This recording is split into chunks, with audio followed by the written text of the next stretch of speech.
welcome back to another episode of Queen's Comic Party, Queen's Comic Podcast. I forget we rebranded it a while ago. It was always the Queen's Comic Podcast. I know, but I'm so used to screaming out Queen's Comic Party, and I apologize. Nah, that's fair enough. Well, I'm Billy Bombs. I'm Ian. And we're here for another episode talking about comics and what we picked up. And obviously, we're going to talk about what's new that just came out as well. Yep. Do you want to start? Like, is there a book that you picked up that you really want to talk about? So, yesterday afternoon, I went out to Aw Yeah Comics in Harrison, New York. So I was in the Bronx visiting my friend Anthony, and I realized it was only about 15-20 minutes away from where he was. So since I'd already paid the bridge tolls, I made the trip, and it's a really great store. Have you ever been out there? No. How is that part of the Bronx, or is it north? It's in Harrison, so it's north of the Bronx, like right by Rye Playland. I haven't been there yet. I've not been there. All right. How good was it? It's totally worth going back. Really? Yeah. All right, let's go one day. Yeah, definitely. So one of the coolest things I got there, and this was only $5, was the 1978 Comic Art Convention program. And right on the front cover, it's Jeffrey Jones, Michael Kaluta, Barry Windsor Smith, and Bernie Wrightson. So automatically you've got my attention. I had one of these when I was in my early 20s, and I lost a bunch of my comics in a flood. And this was one of them that I lost. So to pick it up for $5, I was pretty stoked. It's in nice shape. You flip through it, and it is exactly what it sounds like. It's a program right on the main page. Welcome to the 1978 Comic Art Convention. On the left side, there's an ad for when in Midtown Manhattan, stop at the New York Comic Arts Gallery and Bookshop on 58th Street at Lexington, which is unfortunately no longer there. But they feature art by Jeff Jones, Kaluta, Wrightson, Neil Adams, Harvey Kurtzman, Jack Davis, Spider Webb, Ralph Reese, Howard Shakin, Gray Morrow, Trina Robbins, Steve Hickman, Paul Stinton, and others. So that would have been a pretty cool thing to be able to check out back in the 70s. If it's 58th, 57th Street area over there, Mm-hmm. is a bookstore that's been there that bought their books. They bought their building in the 70s or 60s. Uh-huh. They absorbed all the other bookstores in the area that closed up. So whatever collection was in there is in there. It's a big building, like a 5-floor bookstore building right in the middle of 58th Street, I think. I may be wrong, but it might be 58th Street or 57th Street. Interesting. Yeah. I was just watching a documentary about it. That's why. I'm going to have to make my way over there because I've never been to the whatever's over there now. Yeah, I'll look up the name of it, but it's a family-owned bookstore. As you flip through it, you get the table of contents and more, welcome to the convention type stuff. They list the staff. Phil Sealing is the guy who put it on. He was based in Coney Island. Oh, nice. Yeah. Oh, so he's already a Coney Island Barker. Mm-hmm.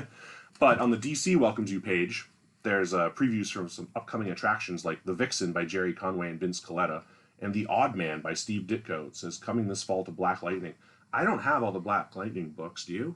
I do have a huge collection of it, but not the original ones. Okay. But more of the 80s ones when they were like really nice artwork. Right. But I never heard of the Odd Man. Neither have I. Yeah, so. that's why I was like, Vixen I heard of. She's a great character that was used in the Detroit Justice League. But after seeing this little page here, I'm like, okay, Steve Ditko did The Odd Man in Black Lightning. It must have been a backup story. Yeah, but it looks like Mod Man from Teen Titans. He's wearing a polka dot tie and a jacket with stripes going in 4 different directions and pants with stripes going in multiple directions and some very fly white patent leather shoes. And he has no eyeballs. Yeah, he has nothing. No eyeballs. What a weird character. What an odd man. Yeah. Oh, yeah, you got me there. Yeah. And then there's an ad for Adam Strange coming to Strange Adventures. My question, how did Adam Strange never pick up? What a great looking character. He's always been cool. Yeah. I think. I mean, I don't really know what's cool anymore because I'm old, but I always thought he was cool. I loved any miniseries with him, like the Rand Thangar War in the early 2000s. Mm-hmm. Neil Adams drawing him for the Justice League when he fights the Justice League, and even JLA when Grant Morrison wrote it, and they enslaved the Earth, or all the superheroes from Earth in the planet Ran. And I thought he had such a cool look, but just never clicked with anybody. It was like Flash Gordon without the oomph. Yeah, kind of. My first exposure to him was Swamp Thing. Yeah, well, when they started going out planets and became the Red Mist. What is it, Red Mist, or what is it called? Towards the end of the Alan Moore run. Yeah. How excellent is that? Anyway, continuing through here, you got an article from Roy Thomas just kind of talking about the convention with some Barry Smith art alongside it. A very cool ad for the Russ Cochran Presents Complete EC Library. Nice. Complete Weird Science. Back when you could get them $14 per volume. Not anymore. Don't let me forget to bring up EC Comics. There's like a weird collection I just saw that you would love. We're gonna go check it out with one of our friends. All right, you have my interest. Yeah, it's a print collection, but it's not. But it's really cool. We'll talk about it real quick, so we'll stop. One of our listeners is a guy we call Phantom Creep, who's Mike Decay. He had a collection of oversized art pages from EC. I thought they were originals. He says no. In the early 2000s, EC did one final print as a Comic Con exclusive. Okay. You bought all of them for $100, Uh-huh. but they look so beat up and old. Like they aged it. It fooled me to think it's the original covers. Those were on his Instagram page the other day. You saw it, right? Yes, Yeah, I saw it because I called him and I said those are original because that explains a lot. Mm-hmm. And he goes, no, I'm not that. I'm crazy, but not that crazy. Also, an ad for 6 graphic novels from Heavy Metal, none of which I recognize. I've never seen a graphic novel from Heavy Metal ever. I have the Alien one that Walt Simonson did back in the 70s. But is it like the one that Marvel picked up, or is that Alien? Or no, it's an adaptation of the movie, but it was never published by Marvel. It was Heavy Metal. They did it first. Oh, I'm waiting for the epic collection of the first collection of ever. Marvel bought whatever rights to the ownership of the stories. Yep. And they're coming out as these epics. Yeah. And Volume 1 is supposed to be all the early stuff. Hopefully there's a Walt Simonson one there in there. I hope. They're doing all the Dark Horse stuff. I don't know if they have the rights to the Heavy Metal story or not. Yeah, well, they might. Yeah, because the way they bought it out, like the franchise, they were supposed to buy all the IPs or something. Well, Fox owned Aliens. Disney bought Fox. That's what I meant. So Disney owns Fingers Marvel. crossed. They can maybe do it, but I don't know what the rights are on the Heavy Metal stuff. The people were saying it's like a fantastic collection. Mm-hmm. All the preview guys are like, this is better than anything we've ever seen. I got all the originals, so I'm not going to bother. Yeah, you're good. Did you see the price on the originals? Graded? They've gone up a lot. Yeah, one guy wants like $1,900 for the first 6 issues, graded 9.4 and up. That's nuts. Yeah. That's nuts. Another article on Trina Robbins, Marathon Woman. I'm not super familiar with her work. I remember she was on Comic Book Confidential, the documentary. I try to watch it. It's a little too off for me to finish. Yeah? Yeah, it's like the way the footage is filmed. I was like, I know at the time it was much better than that. I love it, but I saw it as a kid, so a lot of that might be nostalgia. Yeah, but I was like, oh wow, Will Eisner's interviewed in this, and Frank nice. Miller looking like a long-haired young guy. Yeah, like somebody cool. Yeah. More ads for Colorado Comics, Sal Q Productions promoting the art of Neil Adams and Richard Corbin's Dweller in the Dark. Ads for somebody named Walter Wang and Ron Foreman who want to give you the highest prices for your comic books and comic-related material. Seagate advertising the Star Wars magazine. Just a lot of old ads that I think are kind of interesting just to look back at them and see what stuff was selling for, what they wanted to buy. And then you get into the artwork. Okay, there's a Cody Starbuck piece by Howard Shakin. And then there's an article on Jeffrey Jones before he transitioned to Jeffrey Catherine Jones with some artwork. Same deal with Mike Kaluta, this great like moody shot of him standing in what looks like an apartment stairwell. Oh, nice. With a nice art piece beside it. Great piece of Barry Windsor Smith, who they describe as a poet in the program. And then the Wrightson page with a nice little original sketch that was done for this program that I don't recognize from anywhere else. Mm-hmm. So the reason that they were all at the same convention was because they were promoting the studio, which is with the book that they had that came out in '78, which was kind of like a portfolio for the four of them because they all shared a studio space at the time. Did you ever get a chance to get that book? No. No, sadly not. I've always wanted one. So. That's the goal now. Yeah. That's going to be one of the summer goals. Yeah. I always tell people, give yourself a list of stuff for that year to find. Mm-hmm. Last year mine was supposed to be, I found most of the stuff I was looking for except for one, which was the Captain Marvel Jr. and the electric chair cover. I have to make it up for this year, but that could be yours for this year to look for. It's like a big book to get. It is. Yeah, it's not cheap. Oh, I imagine. Yeah. But I'm sure you'll find it with all the bookstores in New York. It shows up on eBay on a regular basis. You just got to be willing to drop a little bit of money on it. No, but here's the thing. You got to go out and foot hunt it sometimes. Mm-hmm. Give one day to Strands. Give one day to... Because Strands is my go-to to find rare trades and rare art books. Mm-hmm. Like, they'll keep getting stuff weekly. And I used to have a guy that would call me like, yo, we got a huge collection. That was pre-pandemic. Right. But nowadays, I got to think about going back. We'll go together. That's how I got half of these big books. We got to take a day and just go hunting. Yeah, especially Strands, because Manhattan is so old. Yeah. So really old. There's so much everything. It really is. Going through it, there's this weird 2-page spread, Fraternal Felicitations to Super Suling from Jerry DeFuccio. And that's Blackhawk. Mm-hmm. I don't recognize any of these guys. It's Bullet Man. Bullet Man, okay. Yeah. It's all Golden Age guys. Yeah, it's all Golden Age guys. I think you could get away with it at the time to put it, but I don't know the Patriot-looking character or the other guy that's like a kid character. Looks like a pirate flying on a chain. I'm not really sure what's going on there. Space Voyages of Philippe Drouet. We talked about Drouet briefly when we went over the Saga du Zam French book that I brought. Oh, yeah. So, yeah, there's a little article on him that was actually written by Jim Steranko, which is kind of awesome. Cool. Yeah, a few pages with some of his artwork, which is just so trippy.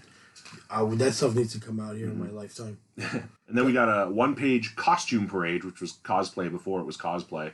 And it's 6 pages. 3 of them are women dressed as Red Sonja. Actually, 4 of them are women dressed as Red Sonja. The 5th one is, I don't know what that woman is dressed as. No. And then the 5th one is some dude who looks really lost, wearing it's an elf costume, I think, but just the expression on his face, he looks kind of scared and sad. He looks scared and sad. Oh, wrong party, man. Yep. Moving towards cool the end, King Kong. Great King Kong portfolio piece by Ken Barr. Nice Ernie Colin, John Carter, Warlord of Mars piece that probably was too violent to ever be used in the Marvel comic at the time, because this guy's bleeding from his mouth, this guy's throat's been slit, this guy's lost his arm, this woman's not wearing a lot of clothes. I love unused art for stuff, or banned for a reason, and Yeah. it pops up somewhere else. Right. Check this piece out. It's a Charles Vess illustration from 1977. I would not have known that was Vess unless I saw the signature on it, because his line work got so much tighter in the 80s. I don't know how familiar you are with his stuff. He did a lot of Vertigo work, and he did the Spider-Man Spirits of the Earth, I think it was called, the hardcover graphic novel where Spider-Man went to Scotland. No, I never read that. It's That so sounds cool. great. It's so cool. Yeah. So anyway, early piece from him. Heads Up by Bill Maher of Hot Stuff. I don't know who this is. I can't make out the signature on it. It looks like Neil Adams art. It's not. It's somebody doing a very good Neil Adams. It's not Jerry the King Lawler. It's not. Yeah, because when he was younger, before he got really, really big, he got big in the late 70s in wrestling. But that was his dream, was to be a Superman artist. So a lot of people called him a clone of Neil Adams. Okay. That was his idol.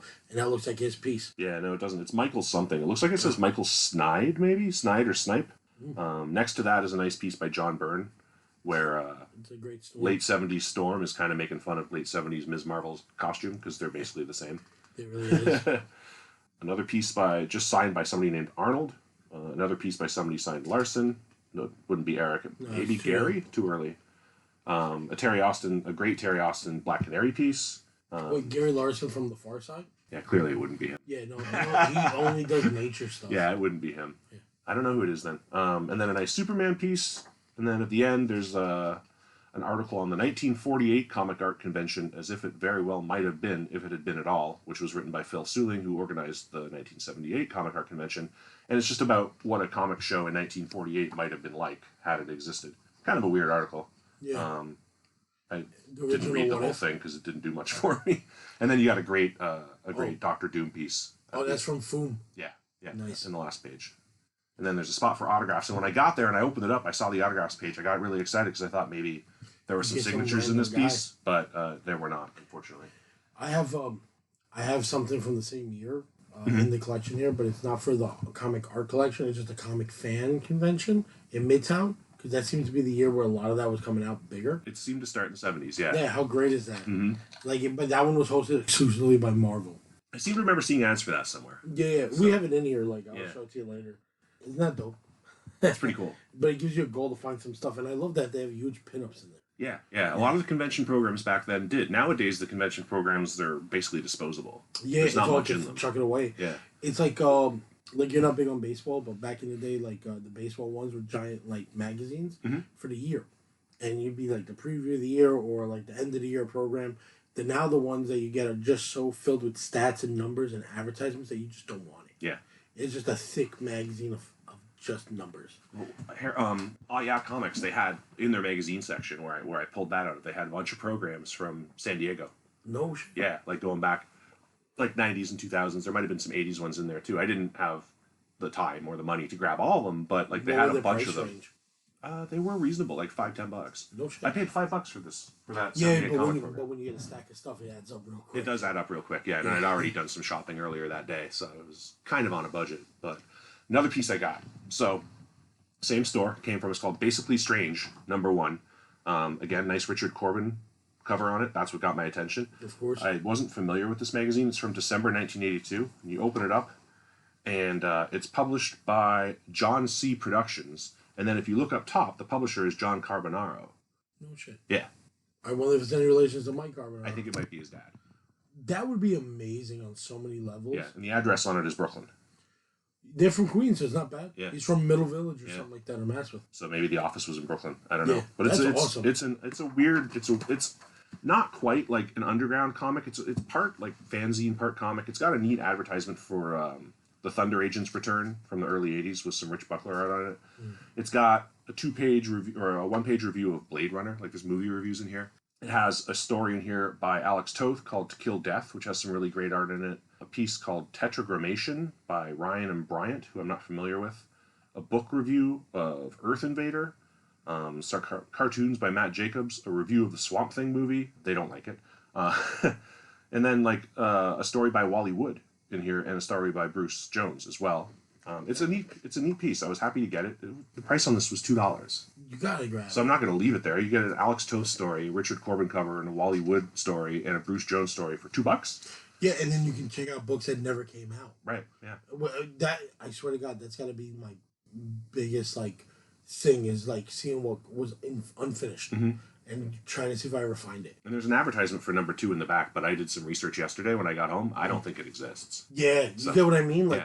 Sometimes funding gets dried up or people pass on. And you're like, man, what could have been? You know what I mean? Right, yeah. And sometimes it's some great ideas. And you see, and I learned it from the Jadarsky documentary about Dune. Right. All his stuff was just later on used for everything else. Yeah. And moved around. So you're like, sometimes you got to just find the original. But you'll flip through this. Look at this Alex Toth art and tell me that, he wasn't a huge influence on Howard Chaykin. Yeah. Oh, I'm excited that he's coming to the convention nearby. Which Howard Chaykin. Garden State Festival in New Jersey. That's the one in June? Yeah. I forgot about it. I was going to bring it up because there's a whole list of guys coming out. Right, okay. Yeah, that might be worth going to. The tetragrammation thing that I mentioned with the art by Rick Bryant. I don't know Rick Bryant's art, but he does a great job of drawing naked ladies, which is what this portfolio seems to be all about. So, good job, Rick. Thank you for your contributions. Look at that marker work. It's so nice. Yeah. So nice. It's a pinup of a woman, but you can tell it's done mostly in marker or paintbrush. Look, it's paintbrush. The hair is definitely paintbrush. The face might be marker. Yeah, but it's just really nice line cool. work. Yeah. And it's minimalist. There's not much to it, but it's really striking. It's just, the tetragrammation stuff is just his portfolio, I guess. I'd like to see more work from him. I'd never heard of him before. But is that a book you've heard before the name? No. So maybe another list. Yeah, might have to do some more research on that guy. Anyway, the Swamp Thing review. They don't like it. Let's flip through to the Wally Wood story. Sometimes, when you hear bad reviews, best thing to do is just move on. Right. You're like, why? Right. Oh, there's a Frank Thorne story in here too. I like his art because of the Red Sonja Marvel series from the. Oh no! Did he do love stories back in the day by any chance? He might have. I'm not sure. Because I always find weird '70s books, and it's similar to the artwork of the young lady he drew. Yeah. He would be in a lot of weird '70s books. Yeah, like for this sure. one. Yeah. This one right here. Yep. He was great on Red Sonja. I don't know if you ever read those or not. I got the first one. I got as a gift from somebody at the convention. Okay. And I was like, cool, so I kept it. Yeah. I love the cover work. It's nice. It's really nice. And the Bruce Jones story is called The Creator. Sorry, I apologize. Sorry, you're good. And then it's just a guy and a girl in a skimpy outfit fighting some dinosaurs. So Journey to Center Earth stuff. Hard to go wrong there. Yeah, so the Wally Wood piece is called The Ultimate Power. And it's just this weird piece about a wizard's assistant. And he summons a devil named the Mog and just kind of gets power that way through making a pact with somebody he shouldn't be making a pact with. And of course it all goes south. It's not Wally Wood's best art. But it's still cool to have it. I mean, it's not bad by any stretch, but it's not on the level of his top tier stuff. Is it just filler that you think you made for just a magazine? It kind of feels that way, yeah. But yeah, on the second to last page, there's a subscription ad. It's basically strange, so you can subscribe for it. But like I said, the second issue never came out. There is a cool ad for the Red Hood comic that was a 3-issue miniseries that came out through Red Circle Comics around this time. Cool. And if you're an Alex Toth fan, he did all the interior art on all 3 of those issues. You can usually find them in dollar bins. They're totally worth grabbing. And then an ad for Justice Machine. Very nice. Yep. And the Red Circle ad on the back. So they must have had some connection with Red Circle Comics. Well, here's all those characters you weren't sure of. It's the Shield from... Yep, you're right. Black Hawk, Black Hood is the... Yeah, this is Black Hood, but it was definitely Black Hawk. Yeah. In that portfolio. And the Shield, isn't that Jack Kirby and... Kirby and Simon going way back. Yeah, later on work. That's awesome. And then the third... the one book that bothers me the most out of this whole collection, I have both of these books in this set. The cover is ridiculous. You're talking about the one in front of us right now, which is Comix Book number 2. Comix Books with an X. So this will be our underground of the week for this episode. Yeah, it is ridiculous. I want to say it's an underground, but it's so highly printed. It's Marvel's attempt at an underground, and it's 100%. So crazy to me that this has an S. Clay Wilson page in it. So Marvel published S. Clay Wilson in this magazine. Have you ever read the first one of this? I don't have the first one. I have it. I have both. I think there's 4 or 5 in total. Oh, really? Yeah, I think so. I've never seen number 3. I've seen 2 a bunch of times. only once, the one I got, and because I'm on a kick of finishing graphic novels. Like I got you one. I got you the Dreadstar graphic novel. I figured you want it. It's like up here. I'll hand it to you. That's awesome. It's right under the comic you gave me. But like this one bugged me out because the artwork is a little bit. It's it's really uneven. So it's for those who aren't familiar with it, Comix Book was Marvel's attempt to get in on the underground comic phase. They never got Robert Crumb. Yeah. He didn't want anything to do with them. Though he has a letter published in one of the issues. Really? Yeah, so I'd like to find that one. It was published in 1974 under Curtis Magazines, but Curtis Magazines was Marvel. And it was edited by Dennis Kitchen of Kitchen Sink. That's crazy. And he got some good people to contribute. Howard Cruz, Kim Deitch, Justin Green, Kitchen himself contributed. Mike Plug has a little bit of artwork in here. Trina Robbins, who we just talked about. Art Spiegelman is in this, and I'll get to that in a moment. Skip Williamson, S. Clay Wilson, and Basil Wolverton are all featured in this issue. So it's hard to go wrong with some of those guys. But I know what you mean about some of the art. Like, some of it just doesn't work. I like Skip Williamson's stuff. Like, the cover is not his best piece, but I find his work interesting to look at. Yeah.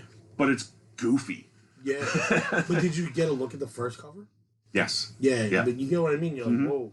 You feel like it's supposed to grab your attention, but and you're like, well, what the hell am I looking at? Right. And it's interesting that, like, okay, this was Marvel's attempt to create an underground comic, but they keep it at like a PG-13. Of course. They don't go X-rated, let alone, like, one or two of the stories might be like R-rated, but because there's like a little bit of nudity in them, but like, it's nothing compared to what the real underground comics were doing. So it in as many ways that it feels like a pale imitation, there's really good people involved with it, which makes them worth checking down. Like, this one page here was by Mike. You can tell right away. This is Mike Plug's art.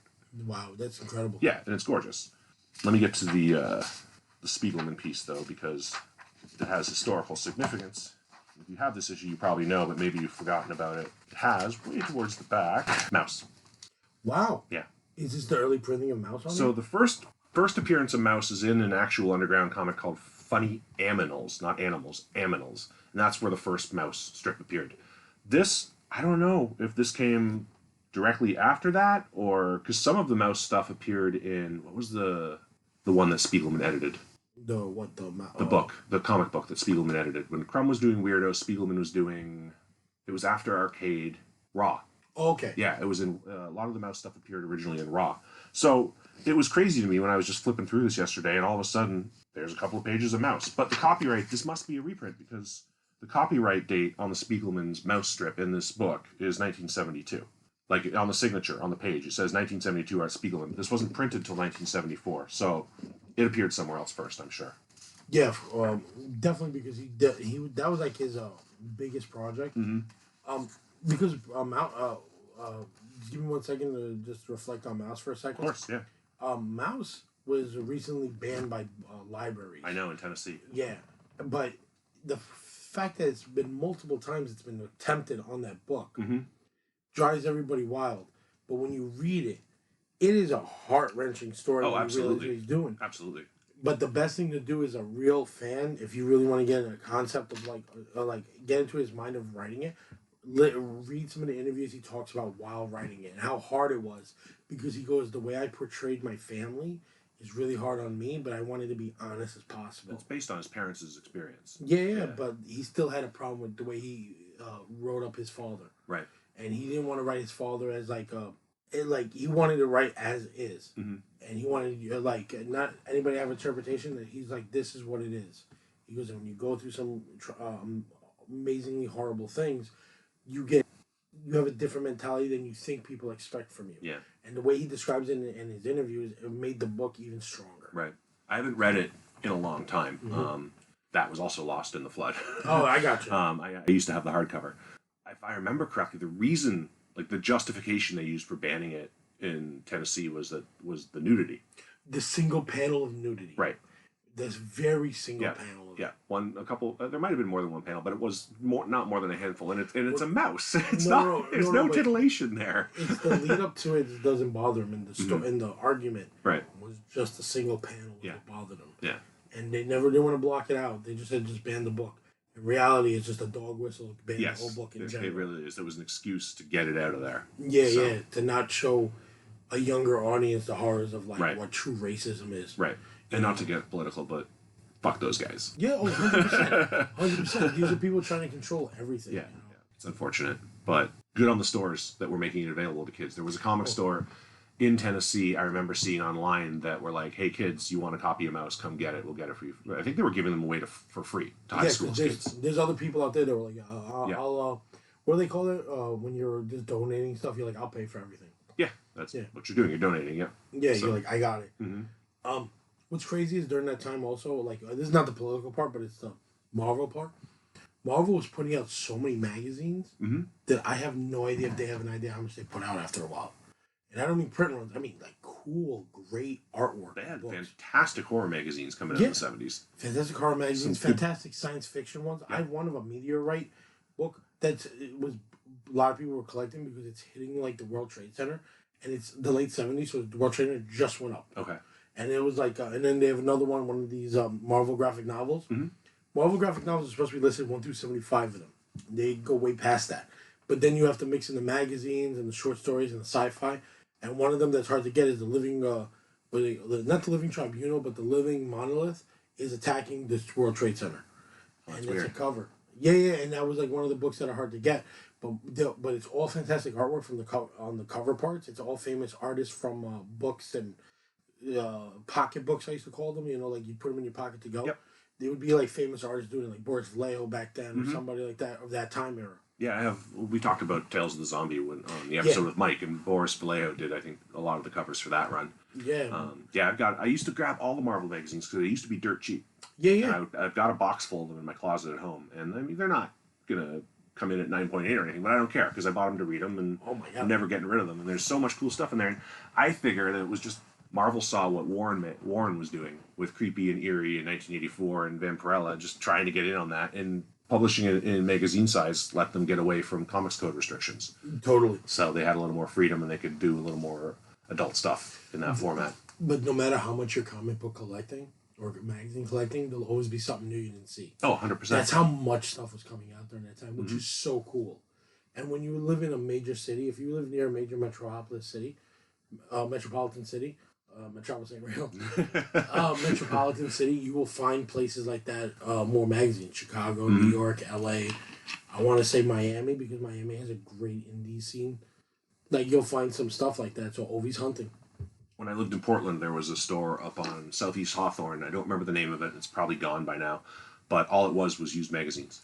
It wasn't a comic store. It wasn't a bookstore. It was nothing but used magazines. And I would go in there and spend a couple of hours just like sifting through stuff. And it wasn't even always like comic magazine stuff that I was after. Sometimes I would find like old car magazines that were interesting. Yeah, and I would grab them for my dad because he likes that stuff. My dad has a huge collection of Mercedes-Benz like manuals and stuff like that, and I didn't know that those are super rare. Yeah. Because not all of it has been uploaded. Right. Or car makers are like, oh, we don't really care for it to be uploaded, even though they have the original like paperwork. And so you're like, okay, it's all about new, but some people just like the old, you know. Right. We're definitely the brotherhood of ink and paper. You know? It does seem that way. Either that or we're hoarders. Yeah, I think I'm gonna probably change it to fraternity of ink and what do I say, ink and paper.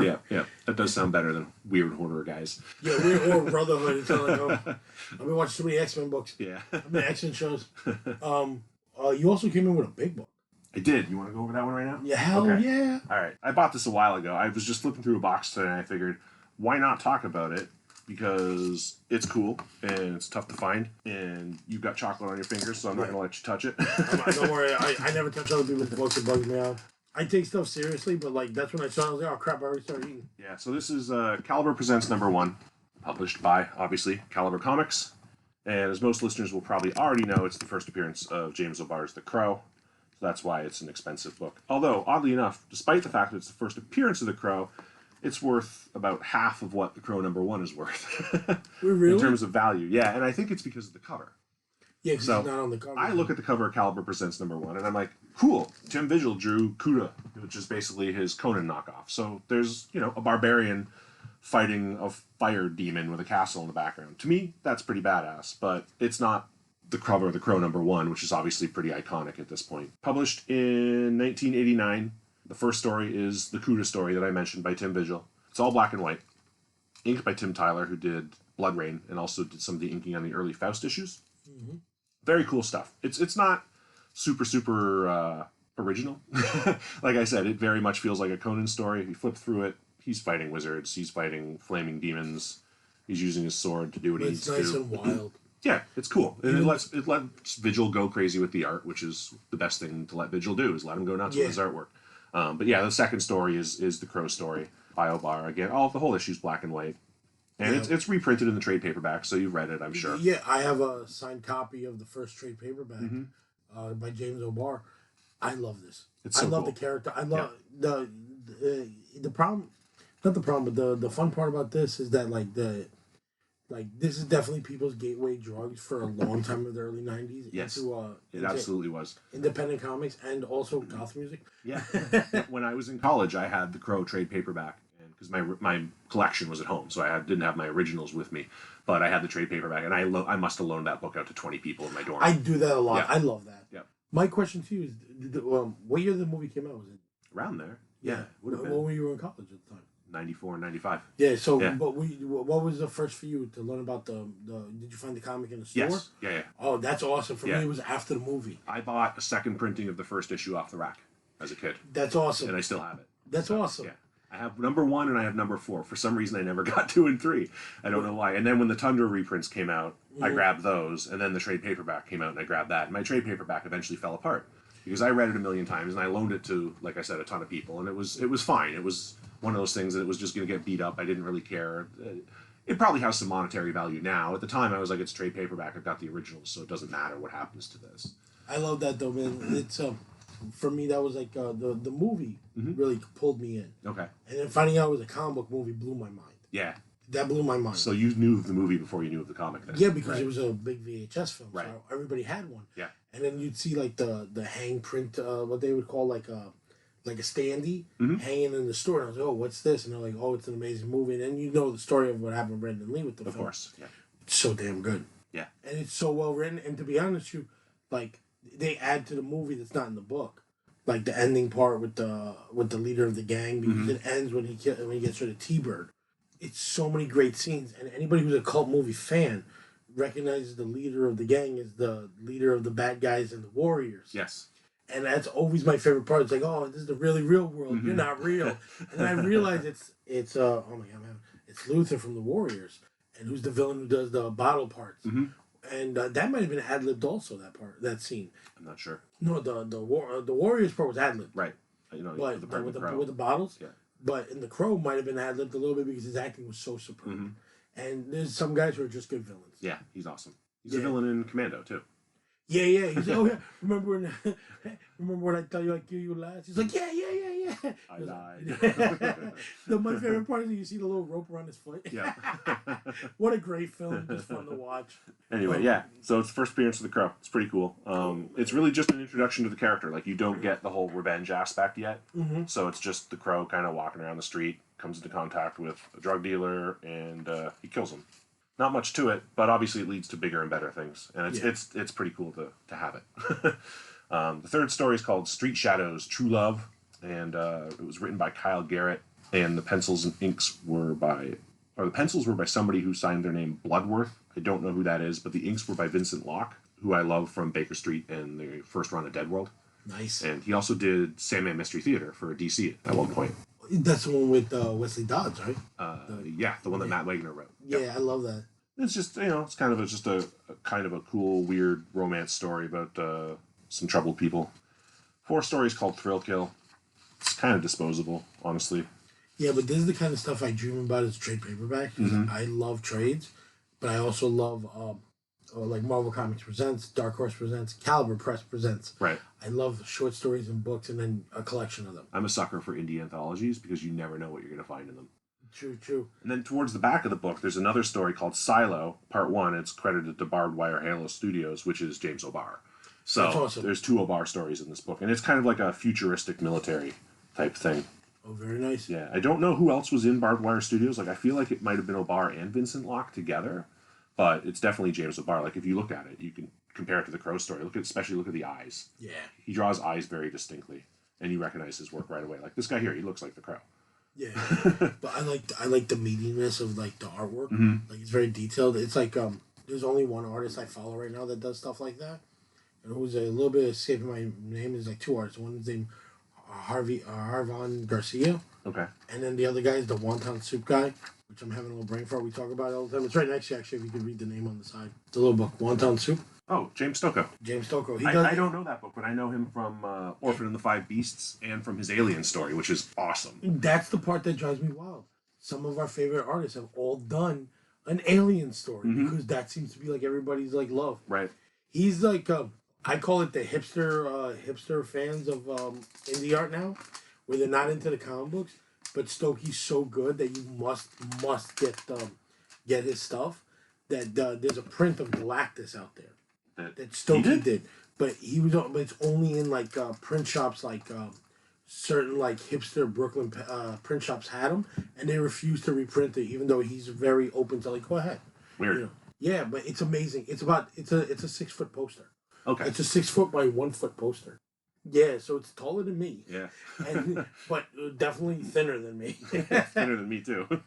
But it's so detailed oriented of a city destroyed, but Galactus is full body from his ankles all the way top to his head. I'm gonna have to look for that. Yeah, it's I don't have room to display a 6 foot poster. I had it for years. I just want to see it. I had it for years. It was a $20 print. Yeah, you get wild. Anywhere in Brooklyn. Huh. And now you're like, I can't find this sucker. It's crazy. Yeah, but I didn't know James Stokey as well as I do now. Yeah. And now I'm a huge fan. So is it Stokey or is it Stokoe?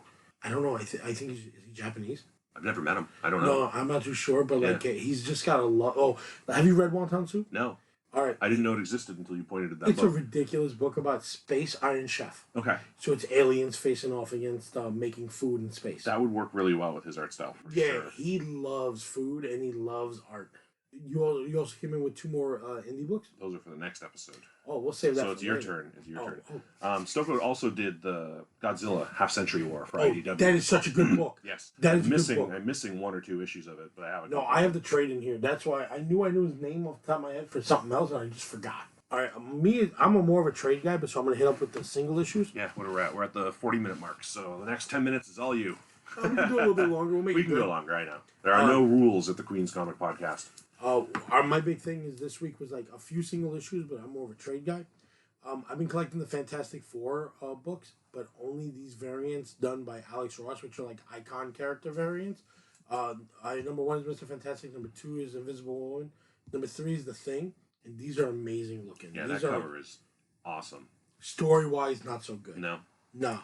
The first book, I read only the first issue because I wanted to read it.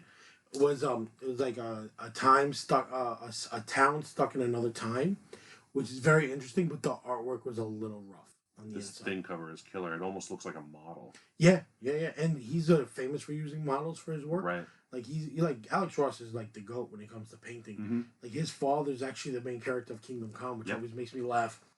But I'm can't wait for the Fantastic Four number 4, which is Human Torch.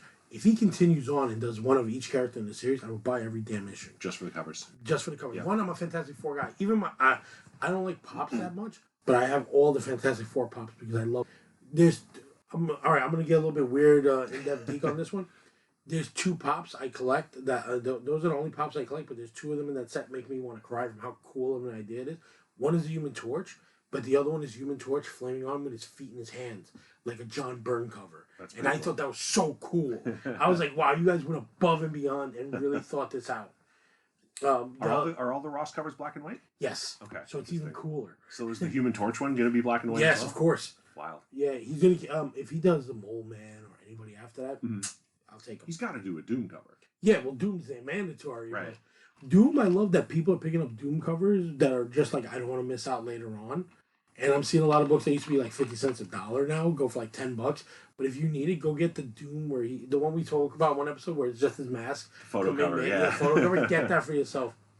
The other books I picked up was Darkwing Duck made a comeback. Yeah, it's the new Dynamite series. Yeah, it's fun. It's really fun. I never read this writer before, but I try and pick up whatever covers for when it comes to Darkwing Duck because I love that show. If you ever get a chance to, a YouTube show does a short documentary about the history of Darkwing Duck. It started off as a spy show that was supposed to be at the same time James Bond Jr. was out. So it was their version of it, but... I'm going to have the James Bond Jr. theme song stuck in my head for the rest of the day. Sorry. Totally your fault. But what's cool is that the writers went above and beyond and had so much fun with it, with the show. I don't know, did you ever watch Darkwing Duck? Yep. Do you remember, like, like Negavolt and like Bushroot and all these Yeah, characters. yeah. They were based on his characters based on the Shadow. Right. 100%. But it's a lot of James Bond with what was the name of the villains were called Egg, I think, right? Yeah, it's kind of like the Shadow with a lot of gadgets. A lot of gadgets, but but the stories were like really out there. They have an alien one where all the cabbages were people. It was like Cabbage Patch Kids. They were replacing all the humans with cabbage versions of them. And for a show that it was well written for a kid show, so I love that one. Of course, Wonder Woman I pick up monthly, but my big thing is that I got a couple of trades this week that I was happy to get. One, I finally picked up Commandy, Last Boy on Earth from Jack Kirby. That's funny because I'm trying to put together that run. Well, I have them for you. The first 10 issues or so, not exactly 1 through 10, but like 5 of them. Nice. That are in mint condition. So if you want them, you can take them. Yeah, absolutely. Because I don't say no to 70s Kirby. Yeah, I picked them up for $1 each at the Cosmic Con in Queens. Oh wow. Yeah, we'll find it before the end of the day. I love the trades, but my favorite part is that the binding is all matching on all the Jack Kirby books from DC, and they're gorgeous. It just says Command on the top with a little circle of his face and Jack Kirby's face in the middle that all line up, and each book is a different color. Mr. Miracle is in pink. The Demon is in yellow. Jimmy Olsen is orange. You got all the Fourth World trades. Yeah, I love Jack Kirby. And then OMAC is white. And then the only thing that kind of sticks out that makes it ugly is Marvel's Eternals. But Marvel's Eternals feels like such a second tier book in his writing because he got all his best stuff out in the Fourth World. About 2 years ago, I decided I wanted to get originals of all the Fourth World books. So I finished the run of OMAC because that one's easy and cheap. That's the easiest one. Yeah. I got about half of the run of Commandy. I've got all the Forever Peoples except for the first one, which is the pricey one. We'll find it for you. Yeah, I've got a Mr. Miracle number 1. I don't have the whole run of Mr. Miracle. I think I got about half of it. New Gods, I have about half of it. So like I'm making pretty good progress on it. But yeah, Mr. Forever People number 1. That's on the list. We'll find out. I saw it in the store recently for a good price. It's around. Yeah. Mr. Miracle. I'm a huge Mr. Miracle man. Obviously because I have the tattoo. Right. But I have number 1 and it's 8.0 CGC. And mind you, people, they're getting so few and far between finding good covers of that book. It's supposed to have been a 9.4. It has a coffee stain. The coffee stain is like my pinky nail. Yeah. And it's on the inside. He goes, that's the only thing keeping it from a 9.4. I was like, that's how big of a jump. Yeah. But I got that from a great comic shop in Manhattan that I got in late 90s. Okay. Yeah, I got my copy. I think I got it last year from Anthony. Nice. It's a good book. It's got a great cover. All the escape artist covers are great. My only problem is that there's no statue of Mr. Miracle that I like. Nobody ever puts it out. Like he's like too much of a second tier character to DC, but he's first tier to fans. Right. Like because that to us is like more of the Kickstarter to his whole Fourth World books because it's like it literally starts off with a bang, him on a rocket. Yeah. You know, but Commandy, I just started reading this. Is it your first time? First time ever. Oh, first time ever. I didn't even got a chance to start it because I literally got it 2 days ago. Yeah, it's a lot. You're gonna dig it. It's a lot of fun. I love his artwork. I love his gorilla people. I love all the animal people in this world, and the fact that it's everything him, and he's just enjoying it. So let me tell you something real quick about Commandy, and I might have mentioned this to you at the last comic party. So if I did, I apologize. But they're on the John Constantine and the House of Secrets Blu-ray that came out from the DC animation last year, maybe 2 years ago. There's some short stories on there, like there's some animated shorts as extras, and one of them is Commandy. And I won't spoil the story because you're going to get to it. It's probably in that trade, but it's done in Kirby's style. That's excellent, and it looks fantastic. Is that the influence of Snyder?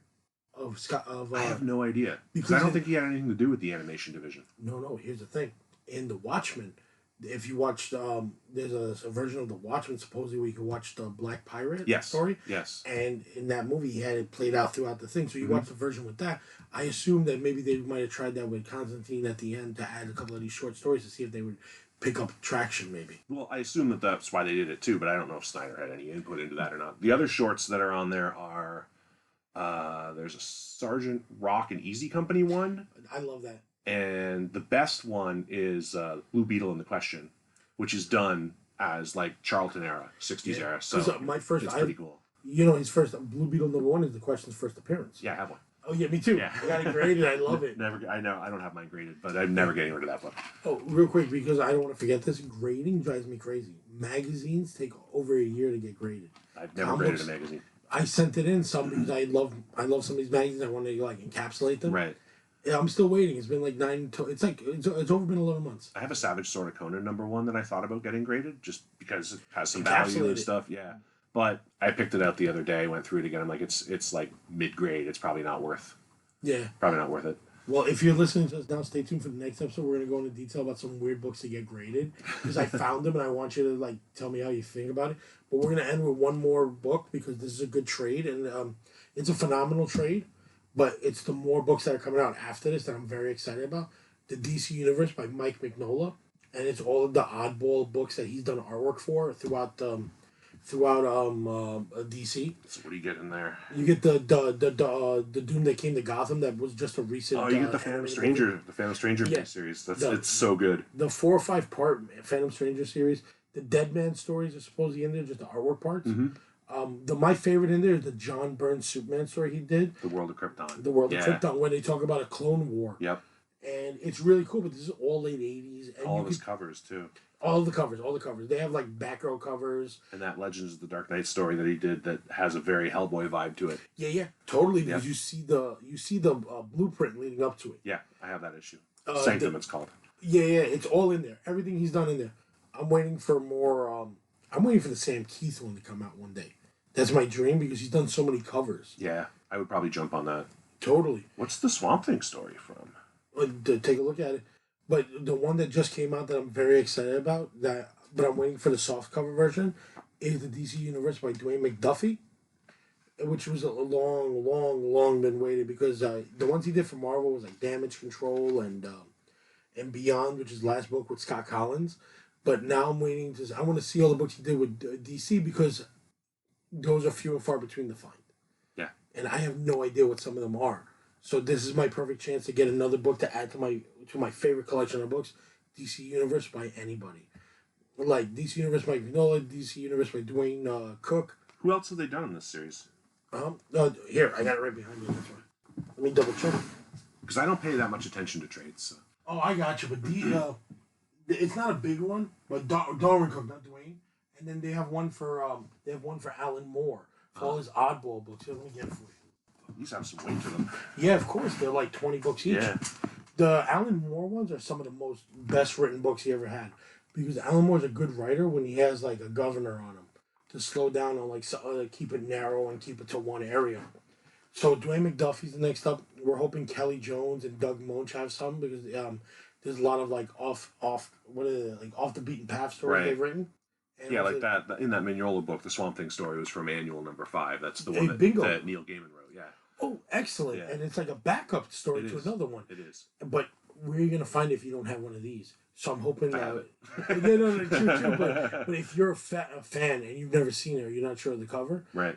And I'm a trade guy. I like trade paperbacks. See, I didn't know, flipping through this Alan Moore one, I didn't know that he wrote a story in Superman Annual #11 from '85 that has art from Dave Gibbons in it. Oh, you never read that book? No, I never read that book. That's the greatest Superman story of all time. I don't think I've ever read it. Oh, I also didn't realize he worked on Detective Comics in the '80s either. Yeah, but that's a Green Arrow backup story. That's amazing. Okay. Green Arrow's cool. The book that he's talking about is for the Superman Has Everything. It's a Justice League Unlimited. It's the greatest episode where Mongo gives Superman what they call, I think it was called the Black Pearl, and it was a parasite that attaches to you. So Superman is basically tripping balls, envisioning his life growing up in Krypton and having a kid and having to rip. I forget what it had a name. It was called Black something, but it's literally a parasite that's pulling off of him, and they can't get it off of him. And the only way to remove it is for him to destroy the reality in his own mind. So he has to tell his own son in the story that you're not real, and he sees the whole world fall apart. And then when it does finally get off of him, it attacks Superman. It attacks Batman. And then so in that story, that's the one time that you think Superman's actually going to murder somebody. The writing is phenomenal. It's brutal. I haven't read that. I have to track that down. The Batman one I love. If you watch the Justice League Unlimited one, it's a real heartbreaker because it's Batman watching his father beat up the guy who kills them. Oh wow! And because the parasite's giving it them, but the Black Mercy it's called. Okay. The Black Mercy, which is even worse name than Black Pearl, and it's giving you everything you want so that it'll feed off you till you die. So it's like so it's hard to remove unless you rip it off yourself from realizing you're not in that reality. It's crazy. Alan Moore's a psycho. Yeah. And then the one with Darwin Cook though, like funny part is I love his work. He, rest in power, man, because he passed away. But these are all like it's a mix between his Frontier books and then his oddball single issues of Batman Ego, which is supposedly what they based one of the last Batman movies on. It's like a short story. I forget who's the writer on that one. That was the early 2000s. It's literally January 2000. It's the covers and then the different covers. So hopefully they come out with more artists that some people are no longer with us come out with their artwork. I want to see it. Yeah. I want to own it. The Keith collection's a good one. Yeah, which one? You mentioned maybe they do a Sam Keith collection. That one is I'm desperate for because you got to see his evolution of artwork through the years. Because he did the early was it Zombies versus Robots series? I never knew that. Right. And that's like I guess that's his later work because it's the early 2000s. Yeah, I thought that was all Ashley Wood, but I haven't read it. No, Ashley Wood did the covers. Maybe maybe he might have been more of a maybe designing, and then Ashley Wood did the painting. But I never knew until I started opening up the issue. Like, oh wow, this is Sam Keith. I see his name in it. Yeah, well, his stuff goes back to the '80s because he was working for Comico way back when. Yeah, well, hopefully somebody buys all that stuff and starts putting it out. Before we end this episode, did you like? We're gonna go back to the Crow for a second. Did you like the Crow in Image Comics? I didn't read it. You didn't read it? No. Was there any Crow book that you liked after the original? So, the second series that came out through Kitchen Sink that O'Barr did the covers on and wrote, but I don't think he drew. Mm-hmm. I think it was called Dead Time. That's the one with the Apache Indian? So. That's an excellent story. It was pretty good, yeah. Outside of that, I just picked up in the dollar bins the IDW Crow Lathe series that Peach Momoko did the covers on. That's excellent. I haven't read it yet. I don't know if it's any good. But the covers are nice. Culturally-wise, the Crow fits in with Japanese artwork perfectly. Mm-hmm. Because in the Image series, there's a story based on a crow that goes back to a Japanese man's revenge. Okay. And it's written by a Japanese writer. So I don't remember too much, but I do remember that being like, wow, I forget you can do so much with a concept and just have fun with it. So it's the Image run is decent? It's decent. I can only remember 11 issues. Okay. But I remember picking it up every week as a kid and being like, I love it. Because you can find them fairly cheaply. All the time. There's that McFarlane cover that's worth a lot of money, but other than that... Oh, I'm into the paint. I'm not a big fan. I like McFarlane, but I'm not going to die just for him because there's so many... Because the Crow is definitely... The concept of the Crow goes good with the writing and the art. Should always be somebody different. Mm-hmm. Should always be a different story. Should not be the same as the last Crow. Doesn't need to be Eric Draven every time. Bingo. Yeah, and you don't need that poor actor who had to suffer through the second Crow movie. Another Eric Draven movie. There's a new movie coming out. Yeah, I heard it's the actor who plays Pennywise. Yeah. He's playing the Crow. Yeah, Stellan Skarsgård. What a great actor. I can't pronounce it, so I had to say that. That's going to be excellent. So hopefully that comes out and just keep putting out product, give people a chance to read old books and enjoy them. Yep. But we're going to wrap up with this episode. This is Queen's Comic Podcast. I'm Billy Bombs. I'm Ian. We'll see you next time. Bye.